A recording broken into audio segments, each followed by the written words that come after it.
சொல்ல முடியாத வியப்போட தன்னை பார்த்துட்டு இருந்த சிவகாமிய நாகத்தோட கண்கள் மாதிரி இருக்க தன்னோட காந்த சக்தி வாய்ந்த கண்கள்னால கொஞ்ச நேரம் உத்து பார்த்துட்டு, சிவகாமி, நான் சொல்றத நீ நம்பலையா?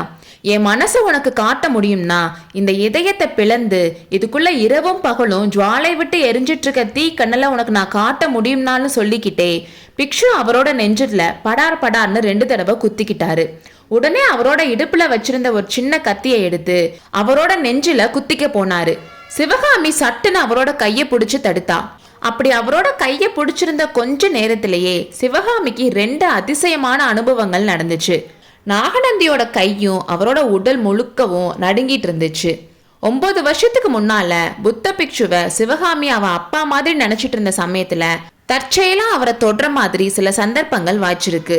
அப்படி அவ தொட்டப்போ, இது என்ன கல்லு மாதிரி உடம்பு, சதை, ரத்தம், நரம்பு, தோல் இந்த மாதிரியே ஆன மாதிரியே இல்லாம வெறும் எலும்பால மட்டும் ஆயிருக்க மாதிரி இருக்கு. எப்படிப்பட்ட கடினமான தவ விரதங்களை இவர் கடைப்பிடிச்சிருந்தா இவரோட உடம்ப இப்படி கெட்டிப்படுத்தி வச்சிருப்பாரு அப்படின்னு அவன் நினைச்சிருக்கா. அதே புத்த பிக்ஷுவோட உடம்பு இப்ப அந்த கெட்டித்தன்மையெல்லாம் இழந்து ரொம்ப மெதுவா இருக்கிறத சிவகாமி உணர்ந்தா. நாகநந்தி கொஞ்ச நேரம் கையில கத்தியை பிடிச்சுக்கிட்டு சிவகாமியை திருன்னு பார்த்துட்டு இருந்தாரு. அப்புறம் ஏதோ சுயநினைவு வந்தவர் மாதிரி கத்தியை தூக்கி தூர போட்டாரு. சிவகாமியும் அவரோட கையை விட்டுட்டா. சிவகாமி திடீர்னு அறிவு கலங்கி என்ன நடக்குதுன்னே தெரியாம போயிடுச்சு. கொஞ்ச நேரத்துக்கு முன்னாடி நான் உங்ககிட்ட என்ன சொன்னேன், எதுக்காக இந்த கத்தியை எடுத்தேன்னு எனக்கு கொஞ்சம் ஞாபகப்படுத்துறியான்னு புத்த பிக்ஷு கேட்டாரு. சுவாமி, நீங்க கொஞ்ச நேரத்துக்கு முன்னால புத்த பிக்ஷு விரதத்தை கைவிட போறதாவும் சிம்மாசனம் ஏறி ராஜ்யமால போறதாவும் சொல்லிட்டு இருந்தீங்கன்னு சொன்னான். ஆமா சிவகாமி, நான் சொன்னது உண்மைதான். அதுக்காகத்தான் நான் அஜந்தாக்கு போறேன். 35 வருஷத்துக்கு முன்னால அஜந்தா நதிக்கரையில பிக்ஷு விரதத்தை ஏத்துக்கிட்டேன். அதே நதியில அந்த விரதத்துக்கு ஸ்நானம் செஞ்சுட்டு வர போறேன். அஜந்தா சங்கிராமத்துல எந்த குரு கிட்ட தீட்சை பெற்றேனோ அவர்கிட்டயே இப்போ விடுதலை வாங்கிட்டு வர போறேன். உனக்கு சம்மதம் தானேன்னு நாகநந்தி அடிகள் கேட்டாரு. அதுக்கு சிவகாமி, சுவாமி, இது என்ன காரியம்? இவ்வளோ வருஷமா நீங்க ஃபாலோ பண்ணிட்டு வந்த புத்த தர்மத்தை எதுக்காக கைவிட போறீங்க? இவ்வளோ நாள் நீங்க கடைபிடிச்சிட்டு வந்த விரதம் தவம் எல்லாமே வீணாயிருமே. எதுக்காக இப்படி பண்ண போறீங்கன்னு கேட்டா. எதுக்காகவா இப்படி பண்ண போறீங்கன்னு கேக்குறேன்னு கேட்டுட்டு அஹாஹான்னு சிரிச்சாரு. உனக்கு தெரியலையா? அப்படின்னா சொல்றேன் கேளு.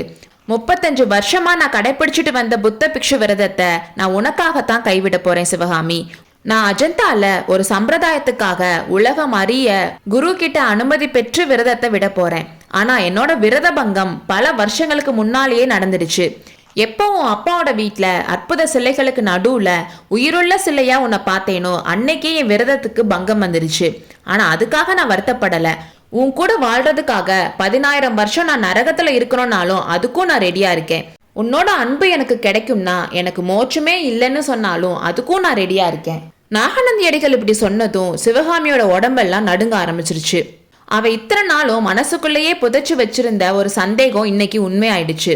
ஆனா இந்த கள்ள பிக்ஷு இத்தனை நாளும் ஏன் இதை மனசுக்குள்ளேயே வச்சிட்டு இருந்தாரு?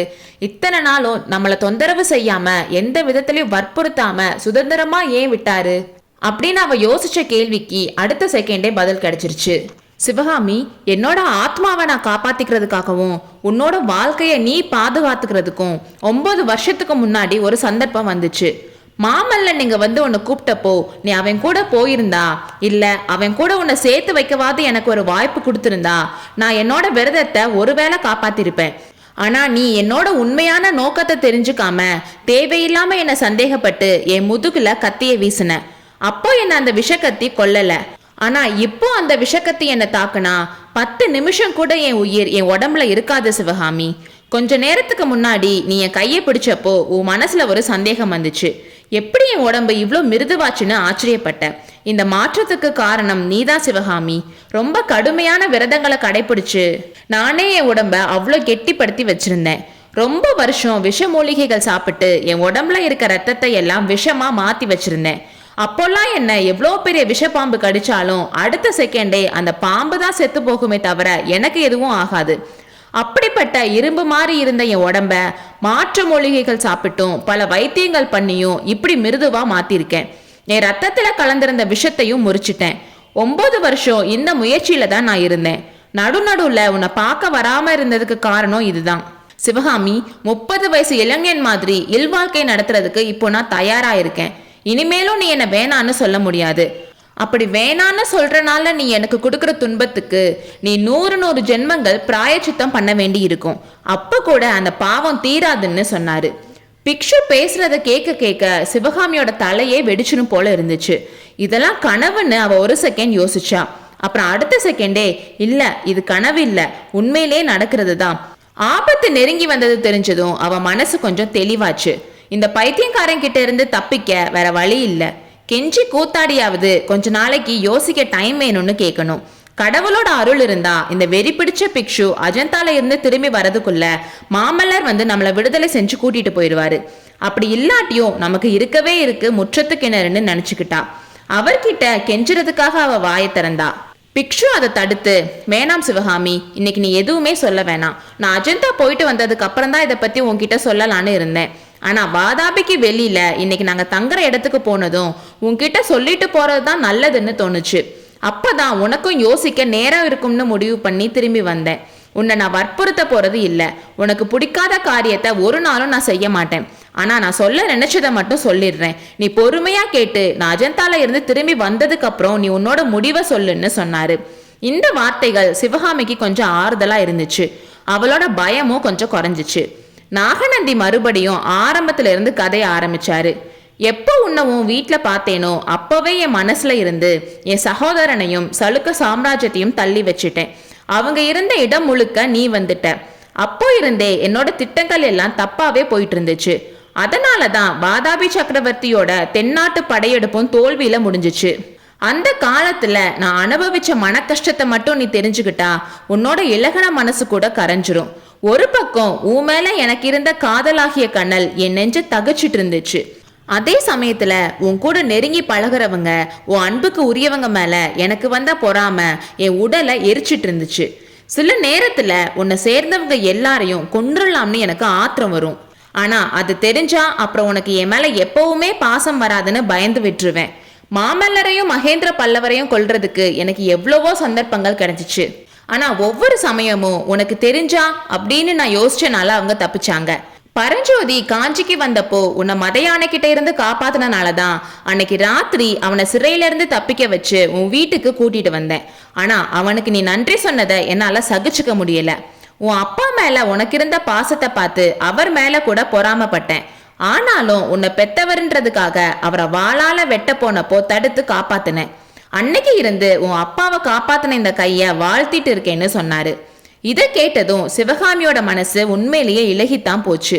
இந்த பிக்ஷு இரக்கமில்லாத ராட்சசனா இருக்கலாம், இவரோட உடம்புல ஓட ரத்தம் விஷமா இருக்கலாம். ஆனாலும் என் மேல இருக்க ஆசையில என் அப்பாவை காப்பாத்தினாருலன்னு யோசிச்சா. சிவகாமியோட மனநிலைய ஒரு மாதிரி புரிஞ்சுக்கிட்ட பிக்ஷு, கேளு சிவகாமி, உன்னை பெத்தவர்ன்றதுக்காக உன் அப்பாவை காப்பாத்தினேன்.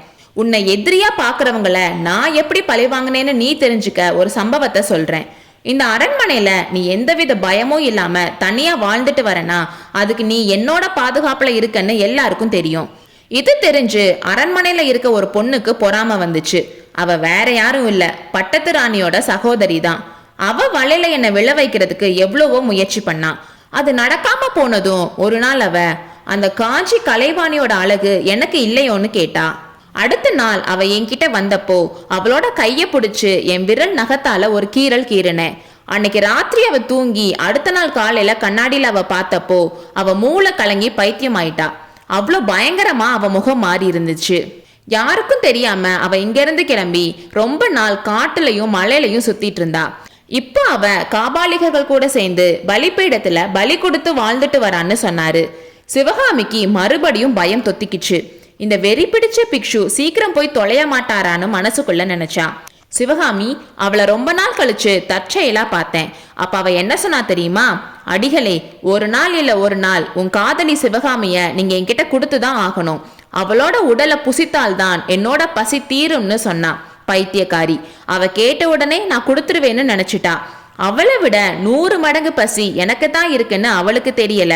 உன்னை பாக்குறப்பெல்லாம் உன்னை அப்படியே முழுங்கிருந்தோம்னு இருக்க என் ஆசை அவளுக்கு என்ன தெரியும்? திடீர்னு நாகநந்தி மலைப்பாம்பு மாதிரி மாறினாரு. வாய அகலமா திறந்துட்டு தன்னை விழுங்க வர மாதிரி சிவகாமிக்கு தோணுச்சு. ஐயோன்னு அலறிக்கிட்டு அவ பின்னாடி போனா. கண்களையும் இறுக்கமா மூடிக்கிட்டா. அப்போ நாகநந்தி சிரிச்சாரு. சிவகாமி, பயந்துட்டியா? கண்களை திறந்த பார், புத்த பிக்ஷு தான் பேசுறேன்னு சொன்னாரு. சிவகாமி கண்களை திறந்து பார்த்தா புத்த பிக்ஷு தான் முன்னாடி இருந்தாரு. ஆனாலும் அவன் நடுக்கம் போகல. நாகநந்தி எந்திரிச்சாரு. சிவகாமி, நான் சொன்னதெல்லாம் யோசிச்சு பாரு. ஒருவேளை எனக்கு பைத்தியம் பிடிச்சிருக்குன்னு நீ நினைக்கிற போல, ஆனா எனக்கு இன்னும் பைத்தியம் பிடிக்கல. என்னோட காதல் நிறைவேறாம போனா இன்னும் கொஞ்ச நாள்ல பைத்தியம் பிடிச்சிடும். அப்புறம் நான் என்ன செய்வேன்னு தெரியாது. சிவகாமி, நான் போயிட்டு வரேன். நான் திரும்பி வரதுக்குள்ள உன் மனசை திடப்படுத்திட்டு எனக்கு ஒரு முடிவு சொல்லணும். உனக்காக நான் இதுவரைக்கும் செஞ்சிருக்கும் தியாகங்களை விட ஒரு பெரிய மகத்தான தியாகம் செய்ய போறேன். அதை பத்தி நான் திரும்பி வரதுக்குள்ள நீயே தெரிஞ்சுக்குவ. அது தெரிஞ்சதுக்கு அப்புறம் உனக்கு என் மேல இரக்கம் வராம இருக்காது.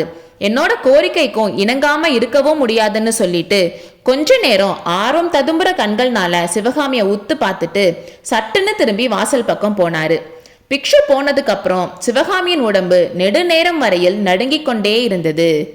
அடுத்த அத்தியாயத்தில் சந்திப்போம்.